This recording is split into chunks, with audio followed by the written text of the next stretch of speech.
Monsieur le délégué régional de la santé publique de l'Est, bonjour. Bonjour.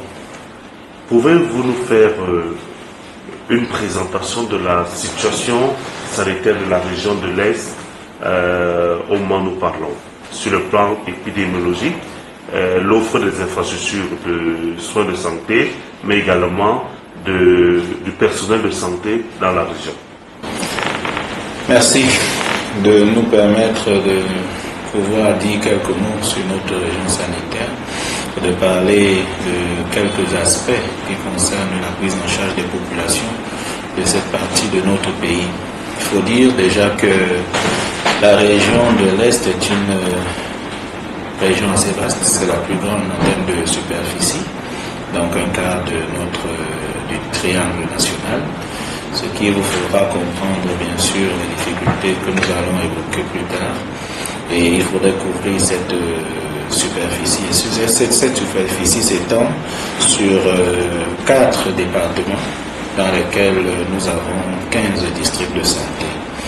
Et il faut dire qu'actuellement, les pathologies qui sont en train de nous créer quelques petits soucis, c'est notamment le cas de poliomyélite qui a été détecté dans le district de Ndélélé il y a quelques semaines. Nous sommes sous la menace de la variole du singe parce que le pays voisin a eu à déclarer quelques cas. Et à côté de cela, c'est des problèmes de santé publique que tout le monde connaît déjà, qui touchent tout le pays, notamment le Covid qui continue à sévir, le paludisme, les problèmes du VIH-Sida, bien sûr, la tuberculose et toutes les autres pathologies. Il faut toutefois dire que les particularités de notre région, c'est 2 problèmes principaux, notamment le problème du réfugié, parce que nous avons de très grands camps de réfugiés, des personnes qui se sont déplacées de leur pays et que le Cameroun a bien voulu accueillir et qui sont un véritable challenge en termes de prise en charge. Nous avons quelques camps dans notre région et ils sont un peu plus de 300 000 âmes qu'il faut prendre en charge. Nous avons aussi le problème de malnutrition qui est assez important dans notre population. Il faut dire aussi que nous pouvons dans une certaine mesure parler de la mortalité maternelle qui n'est pas particulièrement, n'est pas très différente des autres, mais qui reste quand même un gros challenge pour nous dans cette région à cause des pratiques dans la population, mais aussi des challenges que nous avons pour couvrir toute la superficie de notre région et être sûr de prendre en charge toutes les femmes enceintes. En ce qui concerne l'offre des soins, comme je le disais, nous avons 15 districts de santé et nous avons un hôpital de 2e catégorie qui vient d'être inauguré et pour lequel on vient d'appointer un directeur qui est le premier directeur de la structure et qui est en train de fonctionner progressivement, prendre son envol, auquel nous donnons le temps de voir dans quelle mesure il va effectivement accomplir tous les challenges que notre président et le ministre de la Santé sont en train d'adresser. Et nous nous mettons ensemble avec monsieur le directeur pour pouvoir résoudre le maximum de problèmes et pouvoir atteindre ces objectifs. Mais en plus de cet hôpital, nous avons 2 hôpitaux de 3e catégorie, c'est-à-dire les hôpitaux régionaux, notamment l'hôpital régional de Bertois, qui était le poumon même des structures de prise en charge dans la région, et l'hôpital régional annexe de Garaboulaye, qui est un hôpital de district qui a été transformé il y a un peu moins d'1 an en hôpital régional annexe et qui est aussi en train de prendre son envol. Les hôpitaux de district, nous en avons 13 qui sont répartis dans tous les autres districts de santé et qui sont tous en train de travailler dans le sens de pouvoir arriver à donner l'offre de soins qui est l'offre de 4e catégorie avec beaucoup de challenges, beaucoup de difficultés sur le plan des plateaux techniques, aussi bien matériels qu'humains. Et nous avons un certain nombre de centres médicaux d'arrondissement qui sont répartis dans ces districts de santé et bien sûr plusieurs centres de santé intégrés. Nous n'avons pas de centre de santé ambulatoire qui sont suspendus pour l'instant en termes de création au niveau du ministère. Parlant des ressources humaines, c'est l'un des plus gros challenges que nous avons. Nous avons vraiment un très gros déficit en ressources humaines. Nous avons plusieurs formations sanitaires où c'est un véritable défi d'avoir un seul personnel de façon instable, parce que de temps en temps, le personnel s'en va, on est obligé de trouver d'autres et pouvoir les mettre à ces niveaux. Sans compter que ceux qui ont le personnel sont de loin en sous-effectif. Et là, nous parlons de toutes les formations sanitaires sans exception, c'est-à-dire du centre de santé intégré jusqu'au CHR. Ce sont des hôpitaux qui vraiment sont très très à l'étroit en ce qui concerne le nombre de personnes qui doivent couvrir les populations qui ont besoin de ces formations sanitaires. Ça, c'est en quantité, mais en qualité, vous allez vous rendre compte que le problème est encore plus grave, parce que si nous parlons des médecins, le nombre de médecins généralistes dans toute la région tourne autour d'une trentaine. Vous vous rendez compte que sur 15 districts de santé, ça veut dire en moyenne 2 par district de santé, c'est très insuffisant. Donc, par formation sanitaire, ce sera peut-être moins d'un par district de santé. Maintenant, vous allez voir qu'une région comme la région de l'Est, aussi vaste avec tous les défis qu'elle a, n'a pas des spécialistes qui sont dans les spécialités de base. Nous n'avons pas un seul pédiatre dans toute la région de l'Est. C'est très difficile. Nous n'avons pas un gastro-entérologue, nous n'avons pas un pneumologue, nous n'avons pas un cardiologue. Vous voyez, il y a un nombre de spécialistes qui nous manquent. Et ceci, ce n'est pas parce que les efforts n'ont pas été faits au niveau central pour les envoyer, mais nous avons un petit souci de fidélisation de ces spécialistes dans notre région. Alors voilà un peu présenté, en gros, à quoi ressemble la région sanitaire de l'Est. Alors vous venez de parler de la région, et pour coordonner justement ces activités dans la région, il y a une délégation régionale qu'on considère également comme un niveau intermédiaire entre les structures périphériques que vous venez de citer, quelques-uns des districts de santé et le ministère. Est-ce que vous pouvez nous dire de façon concrète quelle est la mission, quel est le rôle et de façon opérationnelle, qu'est-ce qu'une délégation régionale de la santé est censée faire, qu'est-ce qu'elle devrait faire dans la région de l'Est? Bien, il faut déjà savoir quel est le rôle d'une délégation régionale tout court dans un pays. Et il faut pour cela comprendre ce que c'est que le système de santé, en gros. Donc il faut dire que dans le système de santé, nous avons, quand on regarde la pyramide sanitaire, nous avons 3 niveaux d'intervention. Nous avons le niveau administratif, nous avons le niveau des formations sanitaires et puis des communautés qui nous accompagnent sous forme de structures de dialogue. Donc au niveau administratif, nous avons au niveau central le ministère de la Santé. Au niveau régional, nous avons la délégation régionale dont vous parlez, pour laquelle vous voulez quelques explications. Et nous avons ensuite le service de district qui est beaucoup plus périphérique, et les formations sanitaires qui correspondent à ces 3 niveaux-là. Ce qui veut dire qu'on a un niveau central, un niveau intermédiaire, il y a la délégation régionale, et un niveau périphérique. Le niveau intermédiaire, qui est la délégation régionale, joue son rôle, qui est celui de servir de trait d'union entre le niveau central et le niveau périphérique. On peut le comprendre encore avec une autre terminologie, c'est-à-dire savoir que pour que les interventions puissent être faites au niveau des populations, il y a 3 niveaux d'intervention. Le premier qui est le niveau stratégique, qui correspond au niveau central. Le deuxième qui est le niveau opérationnel, qui correspond au niveau intermédiaire dans la délégation régionale.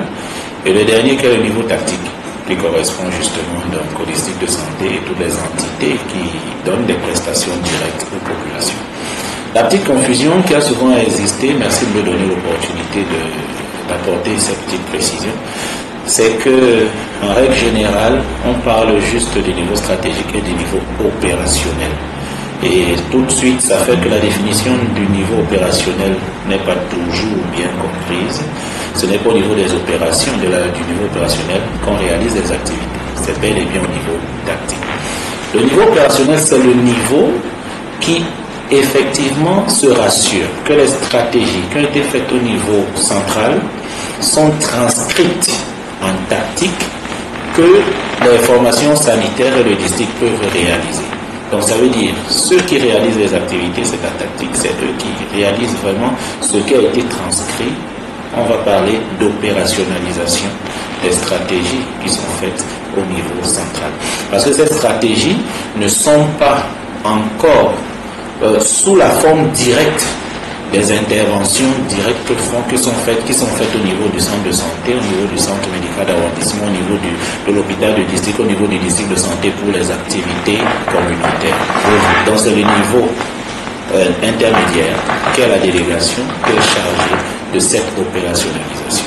Et dans ce cas, justement, nous sommes en train de faire une petite expérience, une expérimentation qui est coordonnée, qui a été instruite et coordonnée par M. le ministre de la Santé pour pouvoir bien organiser cet aspect d'opérationnalisation des stratégies sous forme d'une planification stratégique. Et nous avons pu commencer cela il y a quelques mois. Je crois que vos médias ont dû être au courant puisqu'elles ont été invitées, elles étaient là, elles ont couvert l'événement qui nous a permis de faire cette première grosse réunion à titre expérimental dans notre pays pour pouvoir effectivement arriver à cette coordination. Il faut savoir que sur le terrain, les activités de santé vont impliquer plusieurs sectoriels, pas seulement le ministère de la Santé. Et il faudrait donc une très bonne coordination parce que le rôle du ministère de la Santé est justement la régulation pour se rassurer que la politique de santé publique prescrite par le président de la République est effectivement implémentée dans un sens cohérent. Et c'est le rôle du ministère de la Santé.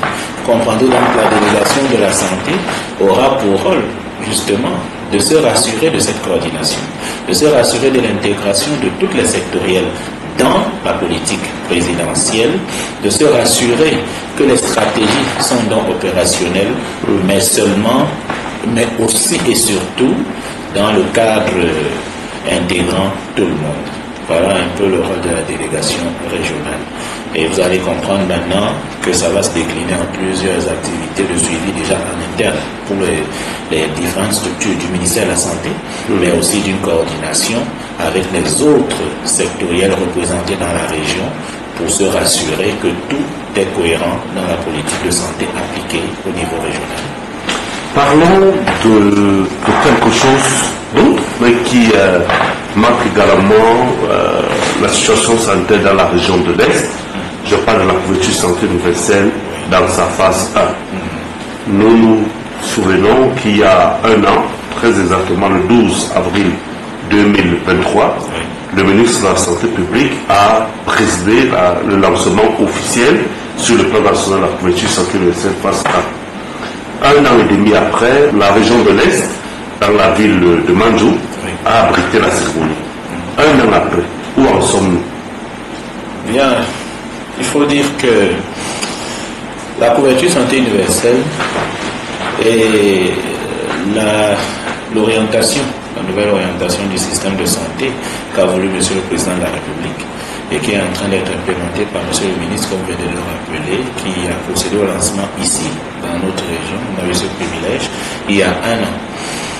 Et beaucoup d'activités ont été menées qui sont d'abord les activités de vulgarisation de ce concept-là et les activités d'intégration des populations après cette vulgarisation du concept et aussi surtout de la mise à disposition des prestations du premier paquet d'activités. Dans notre région, effectivement, ce travail de sensibilisation, de promotion de la couverture santé universelle va bon train.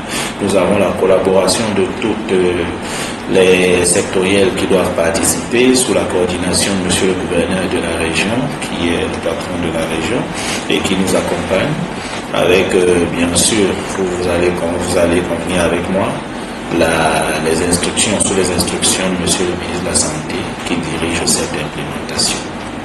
Nous avons, en plus de ces activités de promotion de la CSU, mis sur pied de nous rassurer que toutes les cibles de la phase 1 soient effectivement enrôlées.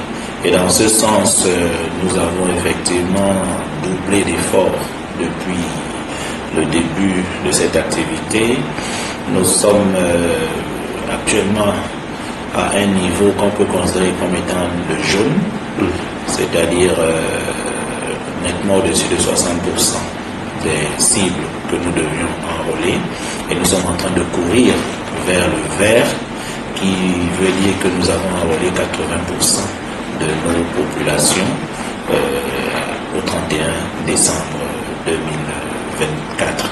Parce qu'il faut dire que la cible au 31 décembre 2023, c'était 60%. Et nous l'avons dépassé.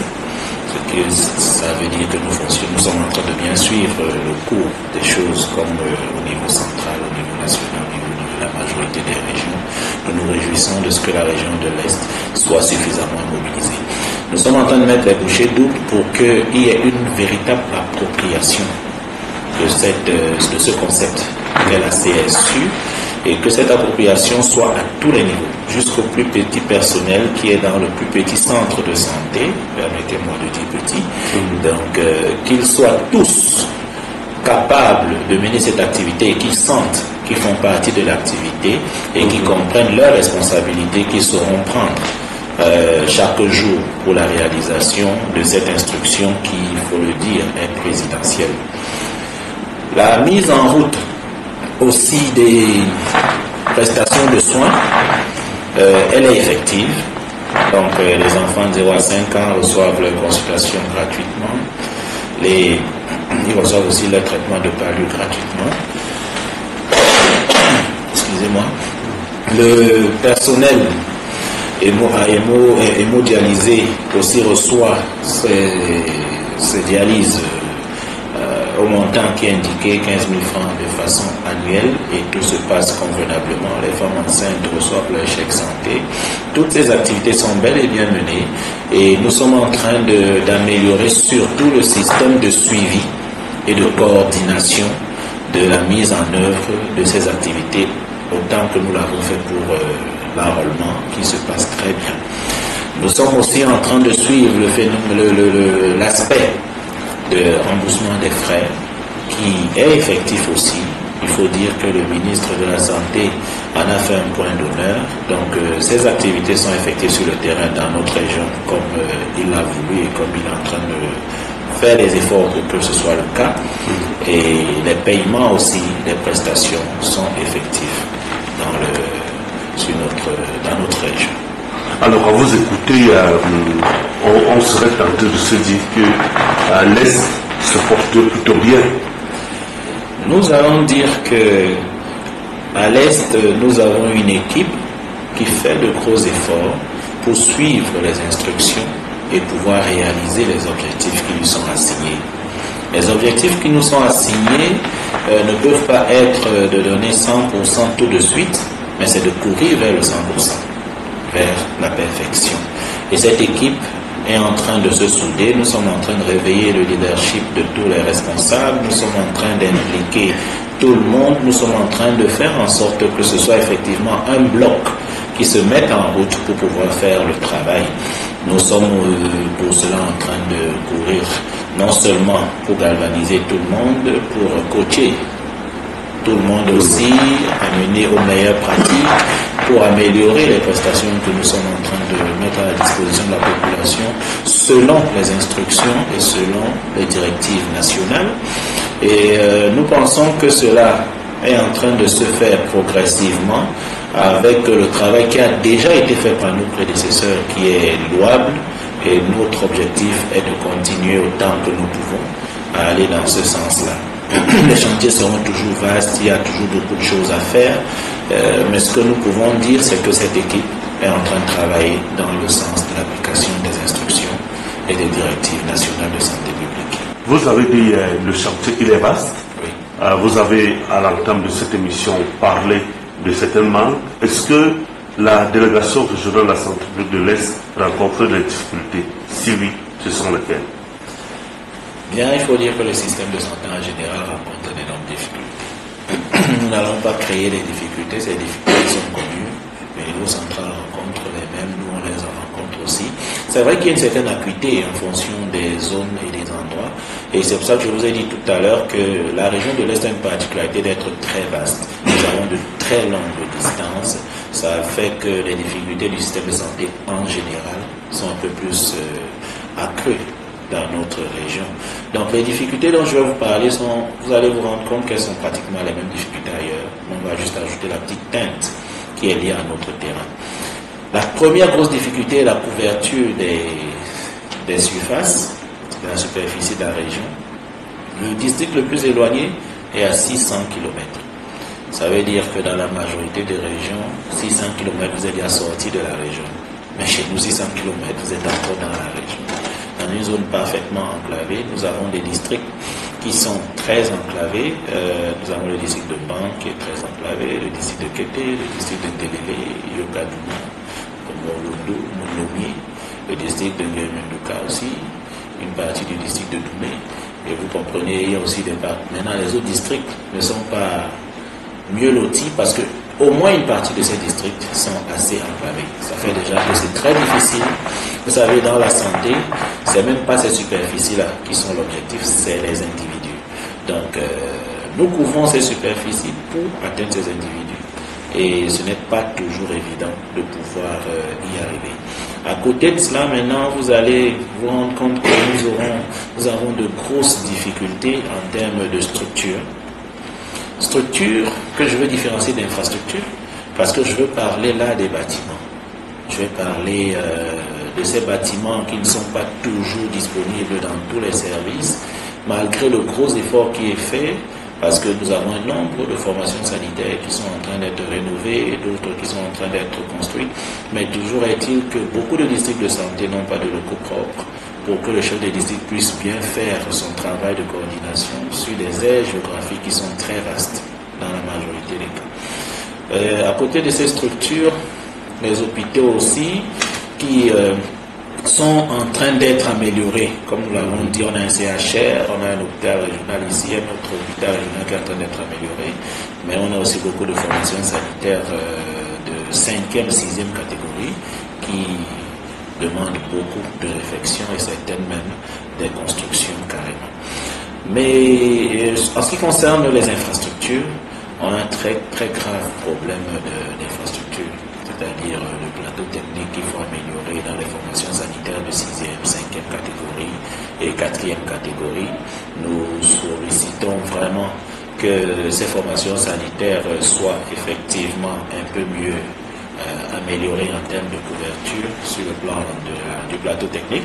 Nous avons entrepris un certain travail qui est celui de sanctionner un peu, de recenser un ensemble d'infrastructures qu'il y a dans chacune de ces formations sanitaires, de chaque niveau, de chaque district, de façon individualisée, de telle sorte qu'on puisse savoir par rapport aux standards ce qui leur manque et qu'on puisse avoir à tous les niveaux les gaps à couvrir. Dans la formation sanitaire, on connaîtra le gap. On va faire une sommation pour le district de santé, qui nous permettra de connaître les gaps du district de santé, et ensuite on connaîtra les gaps de la région. De telle sorte qu'il sera plus facile de savoir faire un plaidoyer qui est global et on pourra résoudre les problèmes aussi de façon globale et pas seulement pour une formation sanitaire à la fois. Nous sommes en train de faire ce travail que nous allons soumettre à la hiérarchie, qui est d'ailleurs au courant et qui nous a encouragé à faire ce travail-là. Et nous pensons que de cette façon, on pourra remonter toute la région en même temps et ça va être plus facile. Et puis nous avons parlé des ressources humaines, bien sûr, qui sont un gros problème. Mais il faut dire qu'en termes de logistique, l'autre problème, c'est la logistique roulante qui pose aussi un gros problème, surtout dans l'arrière de la région.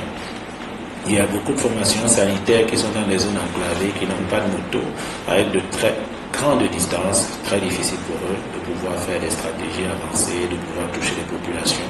Ces populations qui n'adhèrent pas facilement, qui ne viennent pas facilement et qui privilégient leurs activités à venir à l'hôpital et un peu aussi la médecine traditionnelle. cette médecine traditionnelle qui n'est pas un handicap pour nous, mais que nous voulons utiliser comme un atout en l'intégrant effectivement dans le système de santé. Voilà un peu ce que nous pouvons dire dans ce cadre-là. Et s'il fallait formuler un plaidoyer, ce serait quoi? Je pense que nous avons dit l'essentiel déjà au fil des questions. Oui, mais s'il fallait le résumer. S'il fallait le résumer, nous avons effectivement besoin d'un appui, un renforcement, je dirais. D'un renforcement, parce qu'on a déjà cet appui pour ce premier point, d'un renforcement en continu, d'un appui de notre hiérarchie qui croit en nous et qui est en train de nous accompagner dans le cadre justement de l'opérationnalisation des stratégies dans notre région pour que nous puissions arriver à faire une proposition concrète comme cela nous a été demandé. Un renforcement du système sur le plan fonctionnel de notre région, ce qui va faciliter effectivement une bonne coordination de ces interventions-là. Nous sommes sur quelques chantiers que nous sommes en train de mettre sur pied. Il faut dire que certains ont commencé dans la région où nous étions avant, qui sont notamment le chantier de la prise en charge globale, donc une coordination de la prise en charge qui intègre les autres sectoriels, dans laquelle il y a la sous-unité de la régulation médicale. La régulation médicale dans laquelle il y a aussi encore une petite sous-unité qui est le SAMU, donc la prise en charge des patients en communauté. Nous avons déjà pu mettre en place le centre de coordination au niveau de la région. Nous avons vraiment besoin d'un appui pour pouvoir continuer et pérenniser cette action qui va révolutionner effectivement la coordination des interventions en général. Il faudra faire la différence entre le système de régulation et le SAMU. Donc nous sommes en train de travailler beaucoup plus sur le système de régulation dans lequel le SAMU est un intervenant pour que nous puissions nous rassurer non seulement de gérer les urgences, mais de coordonner toutes les interventions. Quand nous parlons d'intervention, de prise en charge, on a tendance à voir uniquement les patients, mais il s'agit aussi d'une prise en charge en termes de surveillance, détection rapide et déclenchement rapide des ripostes, en termes de prise en charge même des jeunes qui ont des petits problèmes, qui pourraient solliciter le système et on pourrait les prendre en charge, en termes de distribution de matériel et tout le reste. Donc c'est vraiment un vaste projet qui va soutenir réellement la réalisation de toutes les interventions et qui est prêt déjà, chaque fois qu'il y a une urgence, à réagir parce qu'il est déjà huilé et il est en place. Et qui est le meilleur support de la réussite d'un SAMU. Voilà les points sur lesquels nous avons vraiment besoin d'assistance. Maintenant les autres, c'est ce que j'ai détaillé tout à l'heure, à savoir les infrastructures, les structures, mais nous avons besoin de créer de ressources humaines. Nous souhaitons vraiment, nous sommes en train de mener un plaidoyer pour la hiérarchie qui est très intéressée parce qu'elle a été vraiment au fait des difficultés que nous avons à fidéliser. Parce que je dis, c'est pas parce qu'on nous en a pas envoyé, c'est parce que en grande majorité, la fidélisation est difficile de notre côté. Donc le ministre de la Santé est en train de travailler dans le sens non seulement d'envoyer les gens, mais de se rassurer qu'on peut les fidéliser et rester au poste pour qu'on puisse ouvrir les gaps. En tant que délégué régional de la santé, un mot de fin? Je voudrais juste dire que l'occasion nous est donnée ici aujourd'hui de pouvoir parler un peu du travail que nous faisons. Il est question pour nous de nous rassurer qu'effectivement, sur le terrain, nous sommes la continuité du système de santé mis en route par M. le Président de la République, implémenté par M. le ministre de la Santé. Nous, le secteur ministère de la Santé, qui est censé être le régulateur de ce système qui implique beaucoup de sectoriels. Je pense que le travail que nous faisons sur le terrain est en train d'améliorer progressivement le système et nous allons certainement continuer à travailler dans le sens des directives nationales pour l'améliorer à notre niveau. Et nous sommes en train de nous rassurer de l'implication de tous les acteurs dans la région et nous pensons qu'avec la synergie actuelle, nous avons certainement de bonnes chances d'améliorer. Nous savons que notre plaidoyer est monté en bon lieu et que certainement il va renforcer le plaidoyer que nous avons déjà commencé depuis le début, il va renforcer les actions à venir qui nous ont été promises et qui sont en train d'être réalisées progressivement par notre hiérarchie. Et donc nous avons bon espoir que la région de l'Est va certainement progressivement montrer des résultats qui vont impressionner et qui vont certainement attirer l'attention. Et nous vous remercions pour votre passage qui met un peu sous la lumière les activités que nous sommes en train de mener. Je voudrais ici, aujourd'hui, rendre hommage à tous mes collaborateurs avec qui nous sommes sur le terrain, nous nous bousculons dans la boue de jour comme de nuit pour faire le travail qu'il y a à faire. Je commence par mes collaborateurs de la délégation régionale où j'ai trouvé une équipe très dynamique, très jeune et très dynamique. Vraiment, monsieur le ministre a eu la bonne idée de mettre vraiment beaucoup de jeunes qui ont envie de travailler, qui ont faim de montrer qu'ils peuvent faire quelque chose, améliorer quelque chose dans le système de santé. Et cela est un très grand apport et ils sont un très grand soutien pour nous pour réaliser ces activités.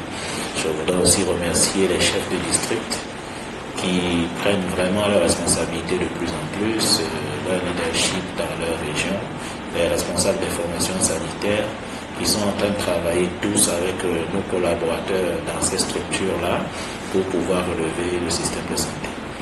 Mais il faut dire qu'il y a des personnes particulières auxquelles il faut rendre hommage, c'est les populations elles-mêmes, à travers les comités qui nous accompagnent, aussi bien les comités de santé, les comités de gestion de nos structures, qui font un travail formidable dans la région de l'Est. Vous savez, comme on l'a dit, c'est vaste, on n'a pas beaucoup de population. Si ces communautés n'étaient pas avec nous, ce serait vraiment difficile pour nous d'arriver à quoi que ce soit.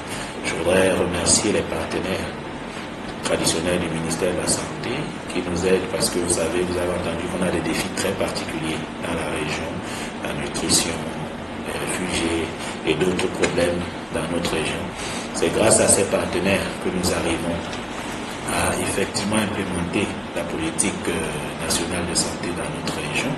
Et cela m'amène à dire merci à monsieur le ministre de la Santé pour tout son appui. Parce qu'il faut le dire, il est très proche de nous, il nous écoute, il met à notre disposition les idées qu'il faut, les moyens qu'il faut, mais surtout, il est prêt à écouter les nouvelles idées que nous apportons et nous amène même à essayer de les implémenter pour qu'on puisse améliorer tout ce que nous sommes en train d'essayer de faire pour les populations de notre pays. Merci.